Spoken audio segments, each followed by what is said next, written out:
Hello दोस्तों, नमस्कार। मैं अजित वर्मा, मैं अपने यूट्यूब चैनल पे आपका स्वागत करता हूं। जैसा कि मैंने बताया था कि मेरी ज्योग्राफी को नेक्स्ट सीरीज लेकर आऊंगा, तो आपके सामने नेक्स्ट सीरीज लेकर हाजिर हूं।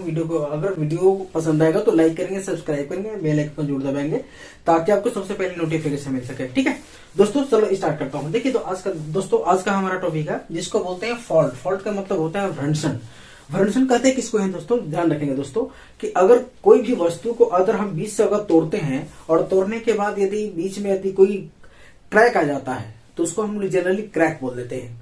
ठीक है, किसी भी सामान को, या तो प्लास्टिक का हो, वुड्स का हो, लकड़ी का हो, लकड़ी कुछ का भी हो, बीच से तोड़ते हैं यदि नहीं टूट पाता है उसको क्या बोलते हैं, दरार बोलते हैं। यदि जैसे तो उसी प्रकार से यदि किसी अगर कोई चट्टान, इंटरनल फोर्स लग रहा है पृथ्वी के अंदर से, और यदि कोई चट्टान इंटरनल फोर्स की वजह से यदि कोई चट्टान बीच से ब्रेक नहीं हो पाए, ठीक है, ब्रेक होने का मतलब क्या, पूरी तरह से टूट नहीं पाया, तो उसको हम लोग क्या बोलते हैं दोस्तों, भ्रंशन बोलते हैं।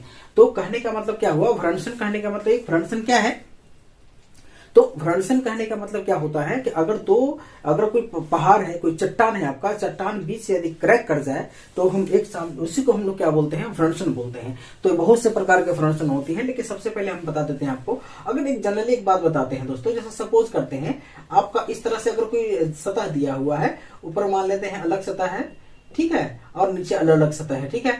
अगर इस चट्टान बीच से फोर्स लगने की वजह से, इंटरनल फोर्स ऊपर से लगने की वजह से, यानी कि जिसको बोलते हैं टेंशन फोर्स, तनाव बल जिसको बोलते हैं, इस तनाव बल की वजह से, टेंशन फोर्स की वजह से यदि यहां से यदि ये टूट जाता है इस वाले से, तो इसको हम लोग बोलते हैं फॉल्ट लाइन, जिसको बोलते हैं भ्रंश रेखा। ठीक है, इसको हम लोग दोस्तों क्या बोलते हैं, भ्रंश रेखा। कहने का मतलब क्या है, एक फोर्स अगर इधर की तरफ जा रहा है, एक इधर की तरफ जाएगा, तो इसको हम लोग क्या बोलेंगे हम दोस्तों, कि इसको हम लोग बोलते हैं भ्रंश रेखा। ठीक है, तो आगे हम डील करते हैं आपके जो सामने आपको लिखा हुआ है दोस्तों, जिसको बोलते हैं टाइप्स ऑफ फॉल्ट, यानी कि आपका फॉल्ट कितने प्रकार का होता है, भ्रंशन कितने प्रकार की होती है, उसी को आज हम आपके सामने डील करने वाले हैं। इसके साथ साथ भ्रंशन से कौन कौन सी आकृति हमारे देश में बनी हुई है, पूरे वर्ल्ड में कहीं कहीं कैसे बनी हुई है, उसकी चर्चा हम आपको करने जा रहे हैं। ठीक है, देखिए दोस्तों, तो सबसे पहला जिसको हम लोग बोलते हैं उसको हम लोग क्या बोलते हैं, नॉर्मल फॉल्ट, यानी इसको हिंदी क्या होता है, जिसको बोलते हैं सामान्य भ्रंश। सामान्य भ्रंश कहने का मतलब क्या होता है दोस्तों, अगर एक जनरल तरीका से बताते हैं आपको, सामान्य भ्रंश कहने का मतलब यह हुआ कि यदि कोई, अगर सपोज करते हैं इस तरह का अगर कोई आपका सतह दिया हुआ है और यहाँ से इस तरह का अगर कोई सतह दिया हुआ है, ठीक है, यानी कि अगर इस तरह की चट्टाने हैं, सतह नहीं चट्टान मान लो, इस तरह का अगर चट्टान है और एक फोर्स लग रहा है इधर की तरफ और एक फोर्स लग रहा है दोस्तों जिसको हम बोलते हैं इस तरफ की तरफ, यानी इधर की तरफ, यानी ऐसे ऐसे फोर्स लग रहा है, तो दोस्तों ध्यान रखेंगे कि एक फोर्स अगर इस तरफ से लग रहा है और एक फोर्स आपका इस तरह से लग रहा है, तो बीच से चट्टाने क्रैक कर जाएगा, तो ये आपका क्या कहलाएगा, भ्रंशन। लेकिन इस प्रकार के जो भी भ्रंशन होगा उसको हम लोग बोलते हैं नॉर्मल भ्रंशन। ठीक है दोस्तों, ये आपके स्लाइडिंग के वीडियो के साइड में आपका स्लाइडिंग आ रहा होगा हिंदी में, उसका नाम आप लोग चाहें तो नोट कर सकते हैं। ठीक है, तो इसको हम लोग क्या बोलते हैं दोस्तों, इसको हम लोग बोलते हैं क्या, ये विपरीत दिशा में यदि फोर्स लगेगा तो इस आपका कौन सा फोर्स है, जिसको हम लोग बोलते हैं साधारण, यानी नॉर्मल। ठीक है, यानी कि नॉर्मल फोल्ड जो आपके सामने दिया हुआ है। लेकिन इसमें सवाल है कि इसमें भ्रंश रेखा कौन कहलाएगा, तो दोस्तों यहां से ब्रेक किया है, ये भ्रंश रेखा ही है। लेकिन अगर इस कगार के ऊपर किसी इंक्लाइन एरिया के ऊपर स्थित है, इसको हम लोग क्या बोलते हैं, जिसको बोलते हैं आपके सामने लिखा हुआ है, जिसको बोलते हैं स्कार्पमेंट, SCARPMENT। इसका हिंदी होता है भ्रंश कगार, यानी जिस भ्रंश रेखा के सहारे कोई दो चट्टाने बीच से क्रैक करती है उसको हम लोग क्या बोलते हैं, जिसको हम बोलते हैं क्या, स्कार्पमेंट, यानी कि भ्रंश रेखा बोलते हैं दोस्तों। ठीक है, अब समझेंगे दोस्तों कि इसको समझाने से पहले कुछ और चीजें हम बता देना चाहते हैं कि भ्रंश कगार, हमने जो है समान भ्रंशन की उदाहरण कौन सी है से देख लेते हैं दोस्तों। एक एग्जाम्पल देते हैं आपको सामने, कुछ हम बता देते हैं दोस्तों, ध्यान रखेंगे एक एग्जाम्पल से। जैसे देखिए दोस्तों, अब इसमें एग्जांपल से हम समझाते हैं आपको। ठीक है, कि एग्जांपल देखिए आपको क्लियर कराते हैं। देखिए, अगर सपोज करते हैं, मान लेते हैं ये हमारा इंडिया है, ठीक है, और इस तरह से अगर को है, तो ये हमारा साउथ का क्या है, जिसको हम बोलते हैं, ये साउथ की पर्वत ले लेते हैं। ठीक है, साउथ जो है जिसको बोलते हैं पश्चिमी घाट, इसको बोलते हैं पश्चिमी घाट, वेस्टर्न जो भी बोलते हैं, यानी कि पश्चिमी घाट, इसको बोलते हैं, इस एरिया को बोलते हैं पूर्वी भाग, पूर्वी घाट। आप पढ़े होंगे दोस्तों कि पश्चिमी घाट पूर्वी घाट क्या होता है। तो ध्यान रखेंगे दोस्तों, भारत के साउथ में जो भी आपका चट्टान जो बनी है, जो भी आपका पहाड़ जो बना है, वो कभी भी वलित पर्वत नहीं है। वो कौन सा पर्वत है? वो भ्रंसन की वजह से बना हुआ है। तो इसका कहने का मतलब क्या हुआ कि साउथ का जो ये आपका एरिया है नीचे दिया हुआ है, जिसको बोलते हैं पूर्वी घाट और पश्चिमी घाट, तो पश्चिमी घाट जो है ढलान ज्यादा है, यानी कि नॉर्मल फॉल्ट ज्यादा है, और पूर्वी घाट के अंदर नॉर्मल फॉल्ट कम है। और यही वजह है दोस्तों कि पश्चिमी घाट में डिपो जिसको बोलते हैं, ठीक है, यानी डिपो कहने का मतलब क्या हुआ? एक बंदरगाह समझ सको, सपोज करो बंदरगाह, इस एरिया में बंदरगाह जो भी बनते हैं वो काफी सॉलिड होता है, और इस एरिया में जो भी बंदरगाह बनाए जाते हैं उसमें काफी मेहनत लगती है।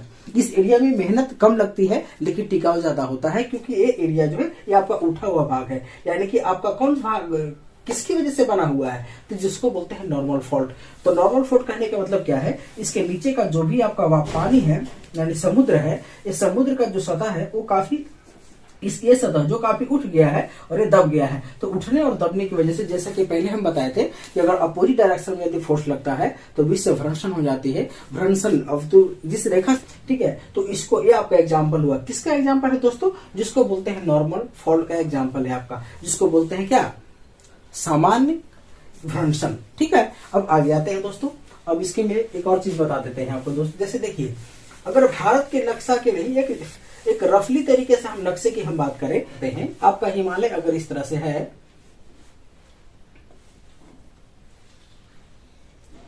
ठीक है, अगर इस तरह से सपोज करते हैं,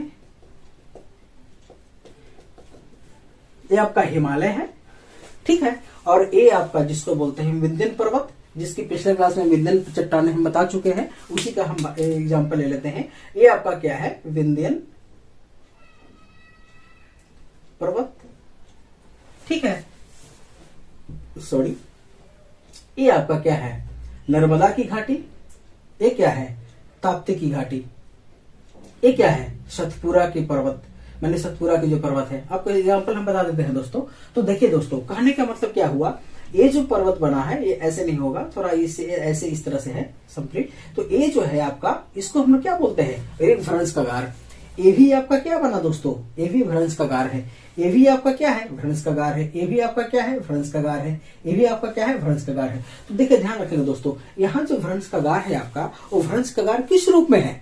नॉर्मल फॉल्ट के रूप में है। तो सारे के सारे यानी कि सतपुरा और अरावली के बीच का जो पर्वत है वो आपको किसकी वजह से बना हुआ है? तो ये आपका सामान्य, जिसको बोलते हैं सामान्य फॉल्ट की वजह से बना हुआ है, जिसको बोलते हैं, जिसको क्या बोलते हैं दोस्तों? सीधा सीधा ऐसे इस तरह से कटा हुआ है, जिसको हम बोलते हैं क्या? ठीक है, जिसको हम लोग बोलते हैं भ्रंश कगार, यानी जिसको ये वाली एरिया भ्रंश कगार कहलाएगा। और इसके साथ साथ इस तरह से जो चीजें बनी हुई है, ठीक है, तो इसको हम लोग क्या बोलते हैं? इसी को हम लोग बोलते हैं क्या? इसी को हम लोग बोलते हैं सामान्य भ्रंशन। ठीक है, तो सामान्य भ्रंशन का बहुत सारा एग्जाम्पल है, इसके आगे हम आगे भी डील करेंगे इसके अंदर क्या है दोस्तों। ठीक है, तो सबसे पहले ये बता देते हैं, इसमें बता दें, ये जो है आपका हिमालय का एरिया है। तो आप जैसे ही ऊपर से नीचे आएंगे दोस्तों, साउथ में, यानी कि नॉर्थ से फिगर ड्रा करके अगर साउथ में आते हैं, तो नॉर्थ में सबसे ऊंचा कौन है? आपका हिमालय। हिमालय से आपका ये आपका कौन सा एरिया है? जिसको हम बोलते हैं मैदानी भाग, जिसमें हम लोग रहते हैं। जैसे नॉर्थ भारत में जो भी दो चार तीन चार जो भी 5-6 राज्य जो हैं उसकी चर्चा करते हैं। ये आपका विंध्यन पर्वत है। और विंध्यन पर्वत के साथ साथ ध्यान रखेंगे दोस्तों, विंध्यन पर्वत के बाद ये वाले हिस्सा जो है वो दब गया है, और यही वाला हिस्सा ये भी दब गया है, और ये वाला हिस्सा जो है वो जैसा है वैसा ही रह गया है, जिसकी वजह से सतपुरा जो है, जिसको बोलते हैं सतपुरा का पहाड़ी आपका बन गया है। ठीक है, तो इसकी चर्चा हम आगे करेंगे। तो सबसे पहले ध्यान रखेंगे कि भ्रंश कगार, यानी भ्रंश कगार नहीं, यानी जिसको बोलते हैं नॉर्मल फॉल्ट का एग्जांपल कौन कौन सा हुआ? तो नर्मदा और ताप्ती की घाटी जो है वो भी आपका क्या है? नॉर्मल फॉल्ट की वजह से ही बना हुआ है। ठीक है, इसकी चर्चा हम और आगे करेंगे। ठीक है, अब आते हैं दोस्तों, जिसको हम लोग बोलते हैं क्या? जिसको हम लोग बोलते हैं रिवर्स फॉल्ट। इसकी समझा देते हैं, पहले समझ लेते हैं।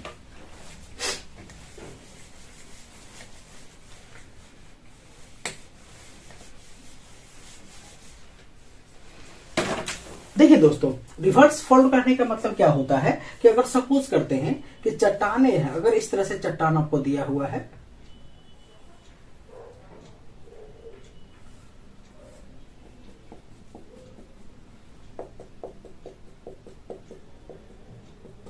देखिए ध्यान रखिए दोस्तों, रिवर्स फॉल्ट कहने का मतलब क्या है कि अगर सपोज करते हैं कोई चट्टान जो है अगर बहुत पहले किसी टाइम पर मान के लंबे लंबे पीरियड के बाद, लाख वर्ष के बाद यदि अगर बीच से क्रैक किया होगा तो कभी न कभी आपस में एक दूसरे से क्या करेगा, अपोजिट फोर्स लगाकर जुड़ेगा।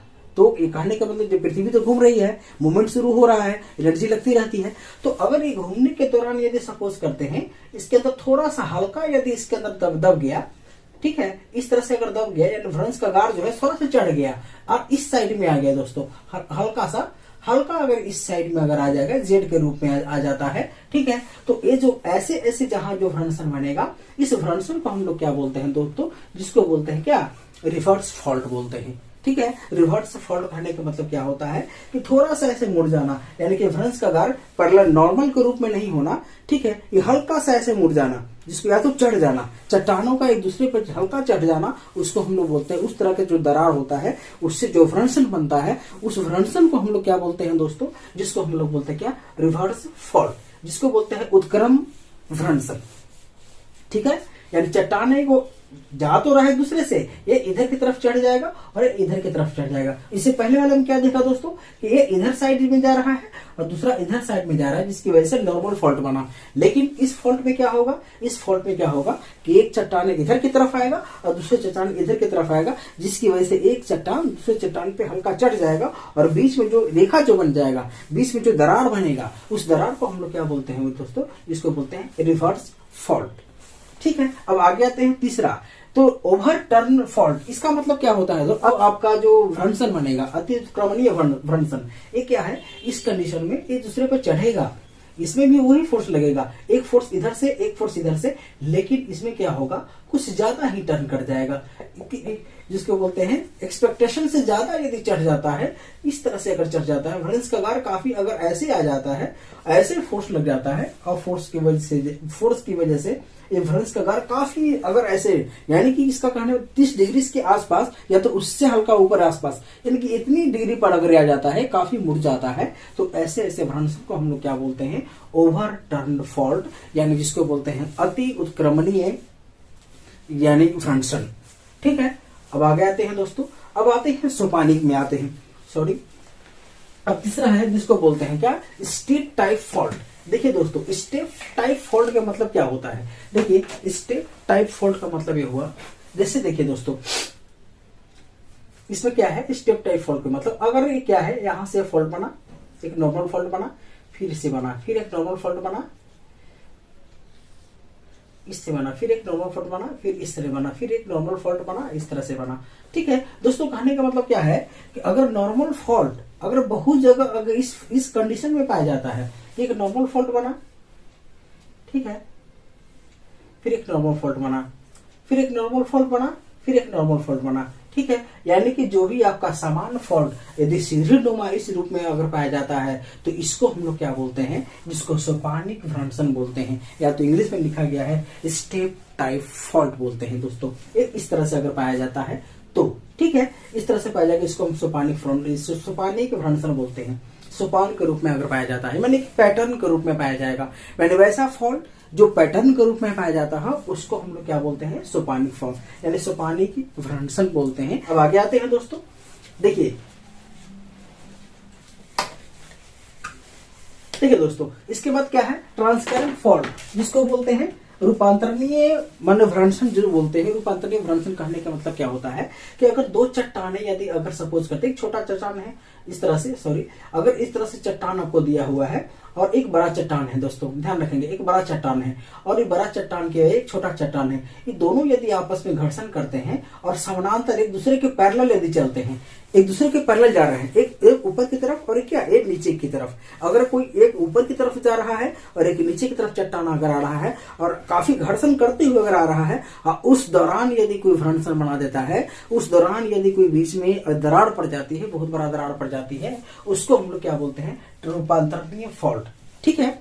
रूपांतरण जिसको भ्रंशन बोलते हैं, रूपांतरित भ्रंशन जिसको बोलते हैं, ट्रांसकरेंट जिसको फॉल्ट बोलते हैं, ठीक है। तो इस तरह के जहां फॉल्ट बनेगा उसको हम क्या बोलेंगे, रूपांतरणीय यानी कि जो भी बोलते हैं या ट्रांसकरेंट फॉल्ट बोलते हैं, ठीक है। अगर इसमें अगर पूछे एग्जाम्पल दे दिया जाए, आपके सामने वीडियो, आपके सामने साइड में एक फोटो आ रहा होगा दोस्तों, वो आपका इस ट्रांसकरेंट फॉल्ट है, ठीक है। वो कहाँ पे है, कैलिफोर्निया में, जिसको बोलते हैं सैन एंड्रियान्स फॉल्ट, जिसको बोलते हैं सैन एंड्रियान्स फॉल्ट। वो आपका है जो आपका कहाँ स्थित है, कैलिफोर्निया में। कैलिफोर्निया कहाँ है तो यूएसए में, ठीक है। तो कहने का मतलब क्या, ये फॉल्ट आपका 500 फॉल्ट खत्म हो गया। नॉर्मल फॉल्ट कहने का मतलब क्या है, एक सिंपल सा लाइन अगर इस तरह से हो जाता है, और एक सिंपल नॉर्मल फॉल्ट का निर्माण कब होगा, जब चट्टाने एक दूसरे के अपोजिट डायरेक्शन में जाएगा, ठीक है। एक दूसरे के अपोजिट डायरेक्शन में जब जाता है तो उस तरह से फॉल्ट जो होगा नॉर्मल फॉल्ट बनेगा। और याद करें दोस्तों, कभी भी स्टेप टाइप फॉल्ट जिसको बोलते हैं सोपानीय फॉल्ट, सोपानीय भ्रंशन, वो कभी भी सोपानीय भ्रंशन कभी भी ये दोनों से कभी नहीं बन सकता है।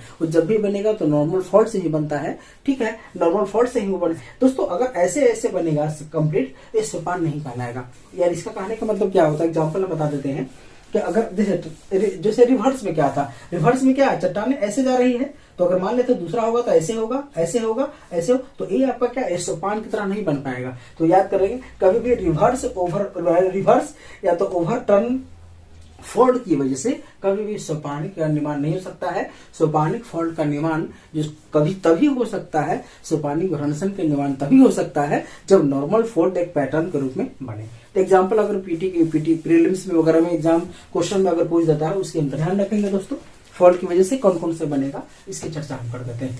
जैसे देखिए दोस्तों,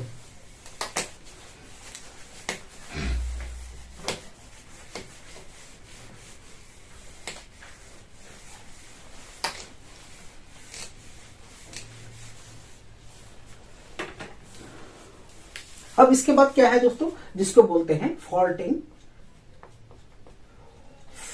टोपोग्राफी,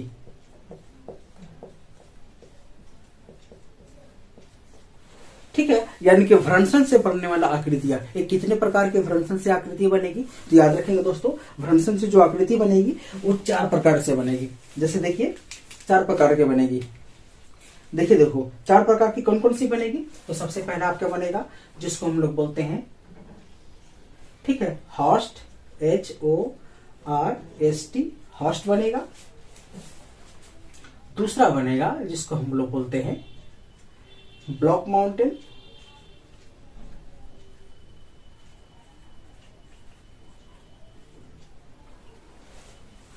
तीसरा बनता है जिसको बोलते हैं रिफ्ट वैली, ठीक है। और चौथा बोलता है, चौथे वाले को बोलते हैं रैंप वैली।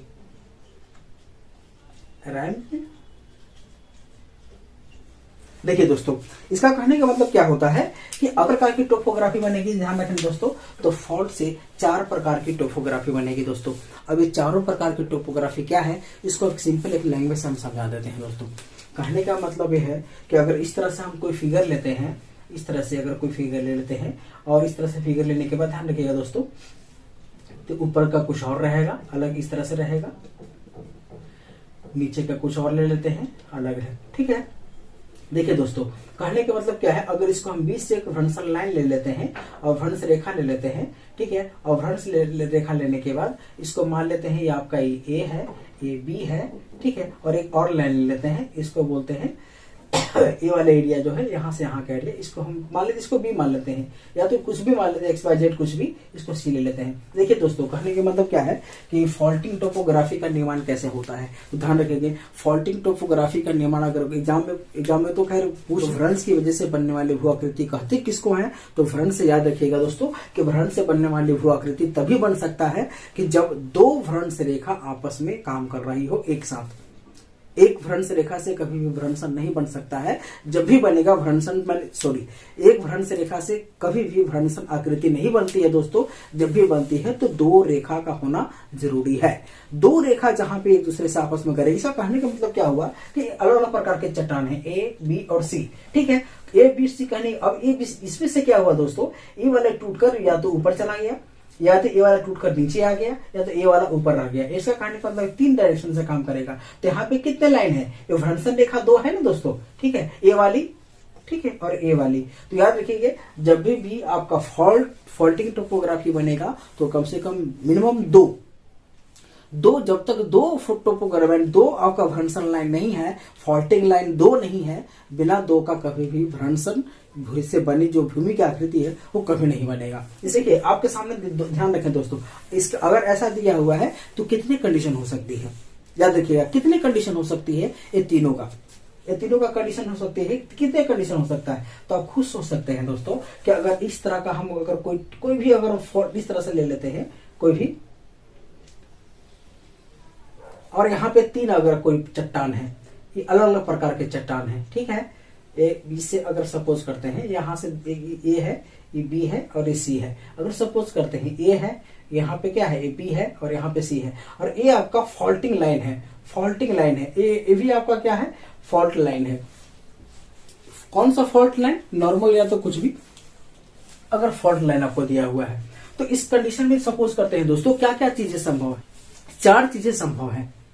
क्या है कि अगर एक कंडीशन में हम बता देते हैं 4 चीजें क्या संभव है, आपको पहले फिगर से हम दर्शा देंगे, पहले हम बता देते हैं क्या क्या चीजें संभव है, ताकि आपको नॉर्मली दिमाग में बन जाए या ऐसा आखिर होता कैसे है। सपोज करते हैं अगर 3 वस्तु दिया हुआ है यहाँ पे, तो तीनों वस्तु में ऐसा हो सकता है ना, ठीक है, कि 2 भ्रंशन लाइन हमको चाहिए, तो 2 भ्रंशन लाइन के लिए किसी एक का खिसकना जरूरी है, नहीं तो मिनिमम 2 का, मिनिमम 1 का, मैक्सिमम 2 का खिसकना जरूरी। तीनों खिसका जाएगा तो लाइन ही नहीं बनेगा, तो मिनिमम 1 खिसकेगा या तो 2 खिसकेगा। तो ध्यान रखेंगे दोस्तों, ए वाला जो है, ए वाली सतह जो है, ये अगर ऊपर चला जाएगा, मान ले सपोज करते हैं ये वाली सतह यदि ऊपर चला गया, यानी कि ए बी जो है अगर यहाँ पे आ गया, अगर इस तरह से बी यहाँ पे अगर आ जाता है, ठीक है, बी डैश अगर खिसक कर यहाँ जाता है और ये दोनों स्थिर रह जाएगा, समान रखेंगे दोस्तों, ये दोनों स्थिर रह गया, इसको भी क्या बोलते हैं, ये स्थिर रह गया, ठीक है। तो एक कंडीशन संभव है, ठीक है, यानी इस कंडीशन से अगर फिगर यहाँ से दर्शाएंगे तो ये आपका ए है, ठीक है,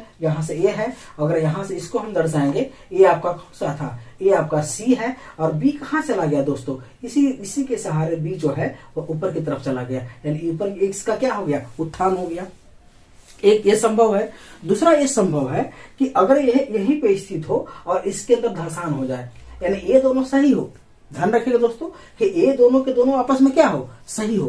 तो ये दोनों अगर आपस में सही रहेगा और इसके अगर ये दोनों आपस में सही है और ये अगर धस जाएगा, यानी फिगर अगर इस तरह से हो जाए कि अगर ये दोनों के दोनों आपस में क्या है, ये ए है और यहाँ से आपका क्या है आपका दोस्तों, ये सी है, और बी जो है यहाँ पे धस के आ गया, ठीक है, यहाँ पे धस के आ गया, ये धस के आ गया, यानी ये आपका क्या है, ये दोनों स्थिर है, फिर स्थिर है, ये दोनों स्थिर है, ये दोनों स्थिर है, तो ये दोनों बीच में क्या खाई बन गया, ये भ्रंशन रेखा बना और दो भ्रंशन रेखा के बीच में एक खाई बन गया। तो आगे हम चर्चा करेंगे दोस्तों, नर्मदा और ताप्ती की घाटी जो है वह इसी तरह से मिलकर बना हुआ है, जिसको बोलते हैं रिफ्ट घाटी, नर्मदा, जो भी आगे चर्चा करेंगे, पहले हम नॉर्मली समझा देते हैं। एक कंडीशन संभव है, एक कंडीशन और संभव है कि ये वाला जो है ये आपका स्थिर रहे, यानी ये स्थिर रहे और ये दोनों के दोनों एक साथ आपस में ऊपर उठ जाए, ठीक है, ये दोनों आपस में उठ जाए, उस कंडीशन में भी जगह बन सकती है। और एक कंडीशन और हो सकती है कि ये स्थिर रहे और ये दोनों के दोनों आपस में क्या हो जाए, धस जाए। तो 4 कंडीशन संभव है, यही चारों कंडीशन को यहाँ दर्शाया गया है। तो हम एक फिगर से हम दर्शा देते हैं दोस्तों, ठीक है, इस फिगर से। दूसरा फिगर क्या है, इसमें चारों के जो आपके सामने जो हम देखें, अगर सपोज करते हैं कि अगर यहाँ से अगर फ्रंट ले इस तरह से अगर कोई रेखा आपको दिया हुआ है, इस तरह का अगर टोपोग्राफी दी हुई है और एक के संदर्भ में, और ये जो है ये आपका ऊपर चला जाए,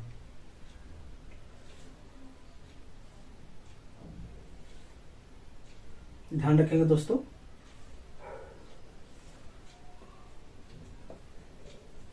यानी इसका कहने का मतलब क्या हुआ, अगर यहाँ ए है और ये आपका अगर बी है, ये आपका ए है और ये आपका क्या है, सी है और ये भी बी है, यानी कि कहने का मतलब क्या है कि ये दोनों स्थिर है और ये ऊपर चला गया, यानी कहने का मतलब क्या है, ये दोनों के दोनों आपका क्या है दोस्तों, ये स्थिर है और ये भी आपका क्या है दोस्तों, ये स्थिर है, ठीक है, ध्यान रखेंगे, ये दोनों स्थिर है। और यहाँ पे क्या हो रहा है दोस्तों, इसको हम लोग बोलते हैं उत्थान, अपलिफ्टमेंट जिसको बोलते हैं, उत्थान हो रहा है। तो बी दो सतह अब यदि आपस में स्थिर है और एक बीच वाला सतह यदि ऊपर उठ गया, इसी का नाम हम दे दिया है, जिसको हम बोलते हैं ये हॉर्स्ट, ठीक है, HORST, HORST, जिसको बोलते हैं हॉर्स्ट। जैसे जर्मनी का एग्जांपल देते चले जाते हैं दोस्तों। जैसे इस तरह के एग्जांपल में क्या है आपका, जैसे एग्जांपल में जर्मनी का जो एक पर्वत है, जर्मनी का जो भूमि का जो आकृति जो बनी हुई है, जिसको बोलते हैं हॉर्ज। ठीक है, हॉर्ज आपके सामने नीचे आ जाएगा दोस्तों, स्लाइडिंग आ रहा होगा, उसको नोट कर सकते हैं, हम सिर्फ समझा रहे हैं आपको। ठीक है, तो अगर दो सतह स्थिर है और एक सतह यदि ऊपर उठ जाता है तो इसको हम लोग फॉल्टिंग की वजह से बना है। फॉल्टिंग जो टोपोग्राफी है, एग्जांपल है आपका हॉर्स का एग्जांपल कौन है कि जब दो चट्टान आपस में स्थिर हो और एक यदि ऊपर उठ जाएगा, इसको हम लोग क्या बोलेंगे, जिसको हम बोलते हैं हॉर्स्ट। ठीक है, अब दूसरा एग्जाम्पल ले सकते हैं। देखिए दोस्तों, ये पहला का हो गया। दूसरा का देखिए दोस्तों, क्या कर सकते हैं कि यदि अगर ये सपोज करते हैं कि अगर ये फिगर यही रहे, ध्यान रखेंगे फिगर को हम ऐसा ही रखते हैं, ये फिगर अगर इसी तरह से हो और अगर यहां पे आपका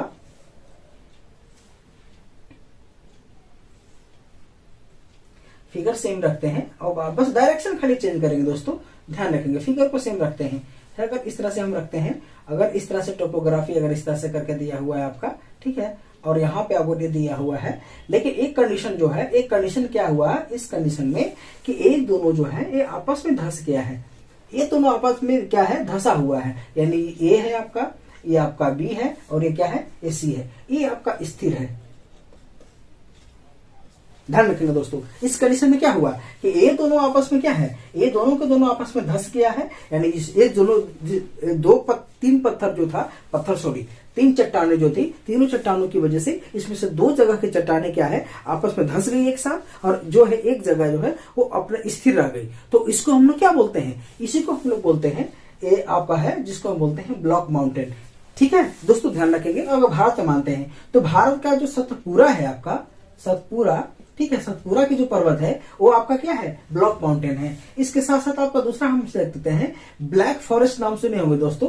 ब्लैक फॉरेस्ट जो है जर्मनी में है, ठीक है, ये आपका जर्मनी में है। ये भी आपका कैसा माउंटेन है, ये ब्लॉक माउंटेन, ऐसे ही इसी से बना हुआ है। इसके साथ साथ आपको एक तीसरा एग्जांपल ले लेते हैं, आपका सियरा नेवादा एक जगह है आपका, सियरा नेवादा जो यूएसए में है, जो बनी हुई आकृति है, ये भी आपका क्या है, ब्लॉक माउंटेन की पहचान है। इसके साथ साथ आप साल्ट रेंज ले लेते हैं दोस्तों, ठीक है, साल्ट रेंज जो पाकिस्तान में है, ठीक है, ये भी आप इसको भी समझ सकते हैं। एक सारे के सारे कैसा, किसका एग्जांपल है दोस्तों, ये सारे के सारा आपका ब्लॉक माउंटेन का एग्जांपल है। अब एग्जाम के लिए वो इंपॉर्टेंट है, जिसको आप चाहे तो आप लोग नोट करके रख सकते हैं। क्या, बासजेस,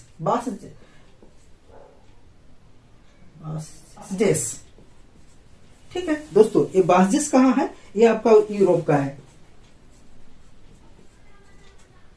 ध्यान रखिएगा दोस्तों, एक बार फिर से समझा देते हैं। देखिए दोस्तों, तो कहने को इस तरह से आपका जो ब्लॉक माउंटेन का एग्जांपल में कौन कौन सा है आपका, तो ब्लॉक माउंटेन के एग्जांपल क्या है आपका दोस्तों, सतपुरा हो गए। इसके साथ साथ क्या है, ब्लैक फॉरेस्ट है जो जर्मनी में स्थित है, सियरा नेवादा जो यूएसए में है, साल्ट रेंज पाकिस्तान में है, और बासजेस जो है वो यूरोप में है। तो ये सारे के सारे किसका एग्जाम्पल है दोस्तों, ये आपका ब्लॉक माउंटेन का एग्जाम्पल है। ठीक है दोस्तों, अब तीसरा लेते हैं। ठीक है, अगर नहीं भी आ रहा दोस्तों तो स्लाइड में आएगा, उसको आप नोट कर लेंगे। ठीक है, बस सब आपको समझा दिए हैं। अब तीसरा कंडीशन क्या हो सकता है दोस्तों, इसे फिगर यही रहेगा दोस्तों।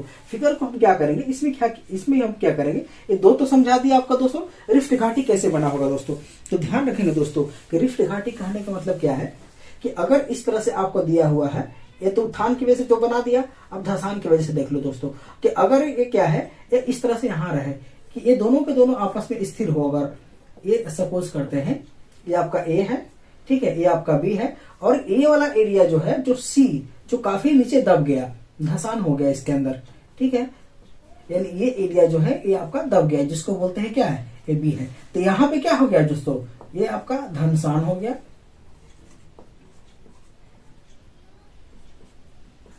ठीक है। ये आपका क्या है दोस्तों, ये स्थिर रह गया। ये भी आपका क्या है दोस्तों, ये भी आपका स्थिर रह गया। ठीक है। तो ये आपका किसका एग्जांपल है, ध्यान रखेंगे, ये आपका एग्जांपल है जिसको बोलते हैं रिफ्ट वैली, रिफ्ट घाटी। जैसे नर्मदा और ताप्ती की घाटी जो है वह रिफ्ट घाटी है, दामोदर की जो घाटी है वह रिफ्ट घाटी का एग्जांपल है दोस्तों। ठीक है, तो ठीक इसको किसकी वजह से बना है, तो अगर सतह इसमें क्या हुआ है दोस्तों, रिफ्ट घाटी के अंदर कि ये सतह जो है, नीचे का सतह जो है वो दोनों के दोनों ऊपर सतह स्थिर है और बीच वाला पार जो है वो धस गया है। ठीक है, तो बीच वाला पार धसने की वजह से नर्मदा और ताप्ती की जो घाटी बनी है वो इसी से बनी है। इसके साथ दामोदर की जो घाटी है वो भी आपका इसी से बना हुआ है दोस्तों। ठीक है, अब इसके एग्जाम्पल एक और समझा देते हैं दोस्तों। ये चौथा है, 3 हो चुका, रिफ्ट घाटी का ये चुका, ये किसका एग्जाम्पल है दोस्तों, रिफ्ट घाटी का है। अब चौथा देखो दोस्तों क्या कर सकते हैं, चौथा में आपका फोर्थ जिसको रैम्प घाटी बोलते हैं दोस्तों। देखिए दोस्तों, रैम्प घाटी जिसको समझा देते हैं, रैम्प घाटी क्या है। रैम्प घाटी का मतलब सपोज करते हैं कि यहाँ आपका इस तरह से जो चीजें हैं, अगर इस तरह से, ठीक है, ये आपका, ठीक है, यहां भी आपका जो है से इस तरह से रहेगा। ठीक है, बार बार ठीक है बोलता है यार। या यहां पे सपोज करते हैं दोस्तों, इसमें क्या हुआ है कि ए दोनों के दोनों, ए जो है इस बार ए स्थिर हुआ है। ठीक है, ए आपका स्थिर है और ये दोनों आपस में अपलिफ्टमेंट हो गया है। ये दोनों में क्या हुआ है दोस्तों, जिसको बोलते हैं क्या, उत्थान। ये दोनों के अंदर क्या हो गया है दोस्तों, ये अगर उत्थान हो गया है, किसका एग्जाम्पल है, तो ये आपका है रैम्प वैली का एग्जाम्पल है। तो रैम्प वैली के अंदर आपका ये है, इसमें क्या हुआ है, ये आपका ए आपका बी और ये आपका सी, इसमें क्या बी स्थिर रहा है और दोनों के दोनों ए जो है आपस में उठ गया है। जैसे देखो इसका एग्जांपल है दोस्तों ब्रह्मपुत्रा में जो असम वाले जो एरिया है, तो असम वाले जो ब्रह्मपुत्रा की जो घाटी है वो किसकी है, वो किसका एग्जांपल है दोस्तों, रैम्प घाटी का भी एग्जांपल है दोस्तों। तो ध्यान रखिएगा दोस्तों, अगर इसको एक क्या बोलता है, इसको हम एक बढ़िया सा फिगर से हम आपको सामने दर्शा देते हैं। ठीक है, कि अब नर्मदा ताप्ती समथिंग जो भी घाटी है उसको हम तो समझाने के लिए, देखिए कहने का मतलब क्या हुआ कि अगर आपका इस तरह से अगर कोई पर्वत दिया हुआ है,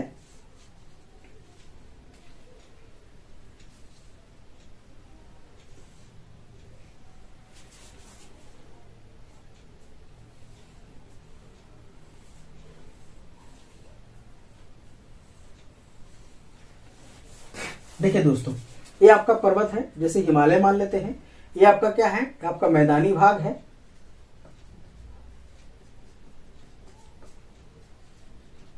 ये आपका क्या है, विंध्याचल पर्वत है, विंध्य पर्वत है।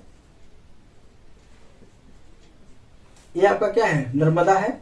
ये आपका क्या है, ताप्ती है। ठीक है, ये आपका क्या है, सतपुरा। ठीक है, ये आपका क्या है, नर्मदा ताप्ती सतपुरा। ठीक है, ये आपका सतमाला है दोस्तों, जो साउथ में पड़ता है, सतमाला में है। तो देखिए दोस्तों, ये आपका ये भ्रंशन रेखा है, ये भी भ्रंशन रेखा है, ये भ्रंशन रेखा है, ये भी भ्रंशन रेखा है। ठीक है, ये भ्रंशन रेखा। तो ध्यान रखिए दोस्तों, इसके अंदर के क्या हुआ, तो ये नर्मदा की ताप्ती की वजह से, इसके ताप्ती को नीचे धंसने की वजह से ही, जिसको हम बता देते हैं रिफ्ट वैली का एग्जाम्पल नहीं है। ये दोनों के दोनों क्या है, सतपुरा के जो पर्वत है दोस्तों, सतपुरा के पर्वत दोनों क्या है, ऊपर में स्थिर रहा है और स्थिर होने की वजह से ये नीचे का पार्ट जो है वो दोनों आपस में धंस गया है, जिससे नर्मदा की नदी फ्लो करती है। फ्लो करने की वजह से जो घाटी बनी है, इसके साथ साथ जो आपका इसका ताप्ती की जो घाटी है वो भी आपका धंसने की वजह से ही बनी है। तो सतपुरा अगर पर्वत एक रिफ्ट घाटी का एग्जाम्पल है। ठीक है, और ये भारत का पूरा एग्जाम्पल ऊपर से लेके आपको नीचे दिया हुआ है। ध्यान रखिएगा दोस्तों, इसके साथ साथ क्या है कि अगर हिमालय में दिखाया गया कि आपका विंध्य पर्वत है, तो विंध्य पर्वत की स्टार्टिंग में विंध्य जो पर्वत है, ध्यान रखेंगे दोस्तों, स्टार्टिंग में जो विंध्य पर्वत था वो करीब मतलब विंध्य पर्वत का निर्माण जो है करीब 60 करोड़ बीसी के आसपास में हुआ था। और ये जो पर्वत बना है आपको लगभग जिस टाइम पे आपका हिमालय का जो स्टार्टिंग हुआ था उसी टाइम का है, लगभग 13.5 करोड़ वर्ष पहले की बात है। तो 13.5 करोड़ पहले ये बना था, उसके बाद आपका ये बना है। तो इसको कहने का मतलब क्या है कि अगर सिर्फ इसकी हम बात करते हैं, नर्मदा की घाटी, और इसकी बात करते हैं क्या बोलते हैं, ताप्ती की घाटी, तो ये धंसा हुआ है, इसके संदर्भ में आपस में धंसा हुआ है। तो ये आपका किसका एग्जाम्पल है, ये आपका रिफ्ट घाटी का एग्जाम्पल है। लेकिन ये दोनों धंसा है, अगर दोनों हम साथ में लेते हैं, ये दोनों धंसा हुआ है और इसकी वजह से ये वाला पार्ट क्या है, ऊपर उठा हुआ है। तो ये आपका किसका एग्जाम्पल हो जाएगा, सतपुरा जिसको बोलते हैं दोस्तों। ये सतपुरा आपका किसका एग्जाम्पल हो जाएगा, ये आपका ब्लॉक माउंटेन का एग्जाम्पल हो हो जाएगा। तो सतपुरा कैसी पर्वत है आपको, ब्लॉक माउंटेन है। और इसके साथ ये वाली जो नौगा, ये वाली जो है ये आपका क्या है, रिफ्ट घाटी का एग्जाम्पल है। ठीक है, तो दोस्तों आज के लिए बस इतना ही। तो मैं आशा करता हूँ आपको ये वीडियो पसंद आया होगा। तो पसंद आएगा तो लाइक करेंगे, सब्सक्राइब करेंगे, बेल आइकन को जरूर दबाएंगे। तो आज के लिए बस इतना ही, मिलते हैं नेक्स्ट क्लास में। धन्यवाद।